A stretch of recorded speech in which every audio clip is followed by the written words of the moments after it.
Casemiro, Manchester United. Ederson, Atalanta. Gerson, Flamengo. Anthony, Real Betis. Estevao, Palmeiras. Gabriel Martinelli, Arsenal. Mateus Cunha, Wolverhampton. Rafinha, Barcelona. Richarlison, Tottenham. Formasi 4-4-2 ala Carlo Ancelotti. Siapa saja yang masuk starting 11 timnas Brazil? Ya, sebelum lanjut ke pembahasannya, alangkah baiknya untuk klik tombol subscribe terlebih dahulu. Dan jangan lupa untuk nyalakan tombol loncengnya agar kalian tidak ketinggalan video terbaru dari Story Football. Timnas Brazil bersiap menyambut era baru di bawah arahan Carlo Ancelotti. Pelatih legendaris asal Italia ini dikenal dengan fleksibilitas taktiknya, sementara Brazil memiliki banyak talenta mumpuni di lini serang. Ancelotti telah mendatangkan kontrak sebagai pelatih kepala Brazil hingga tahun 2026.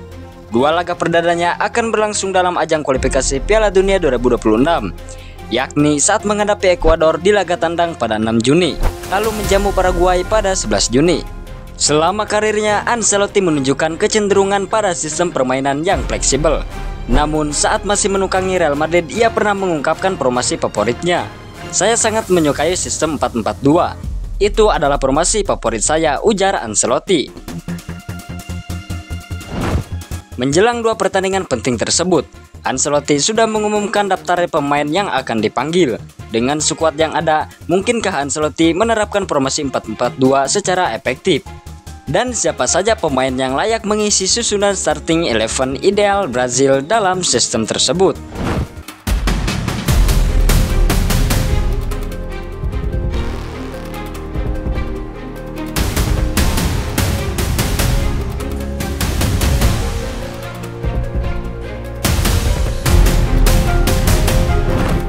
Kiper dan pemain belakang.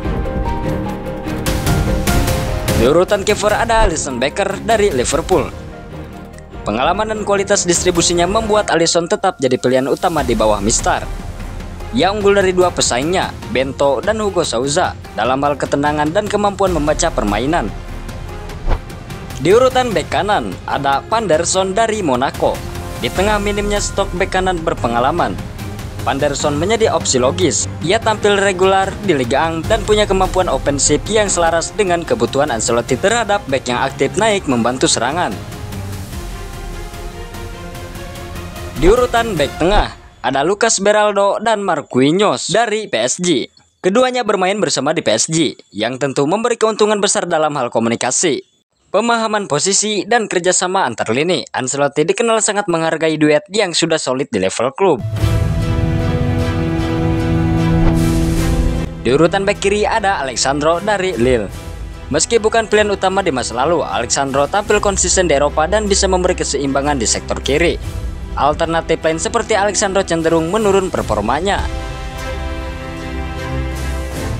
Pemain di tengah. Di urutan gelandang tengah ada Casemiro dari Manchester United dan Bruno Guimaraes dari Newcastle. Casemiro tetap menjadi jangkar utama dengan pengalamannya. Meski performanya di MU sempat menurun, kepemimpinannya tak tergantikan. Di sisi lain, Bruno Guimaraes menjadi penggerak permainan gelandang modern yang piawai dalam distribusi dan transisi. Di urutan sayap kanan, ada Rafinha dari Barcelona. Dalam formasi 4-4-2 ala Ancelotti, sayap bukan hanya alat serangan, tapi juga penyeimbang. Rafinha dengan kecepatannya dan pengalaman di La Liga cocok untuk peran ini. Di urutan sayap kiri ada Vinicius Junior dari Real Madrid. Vinicius adalah senjata utama Brazil di sisi kiri. Di bawah Ancelotti di Real Madrid, ia berkembang pesat sebagai winger yang tajam dan disiplin secara taktik. Hubungan keduanya yang sudah terjalin akan jadi aset penting di timnas.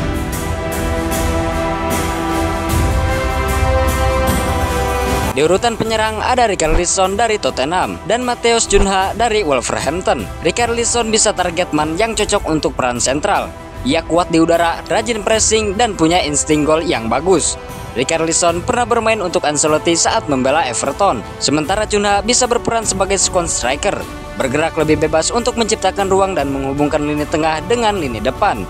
Cunha tampil sangat bagus bersama Wolves pada musim 2024-2025 dan timnas Brazil jadi panggung yang tepat untuk membuktikan levelnya.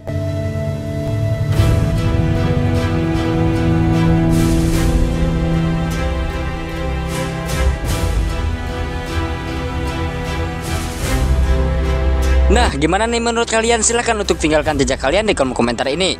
Terima kasih yang sudah menonton video ini. Sampai jumpa di pembahasan berikutnya.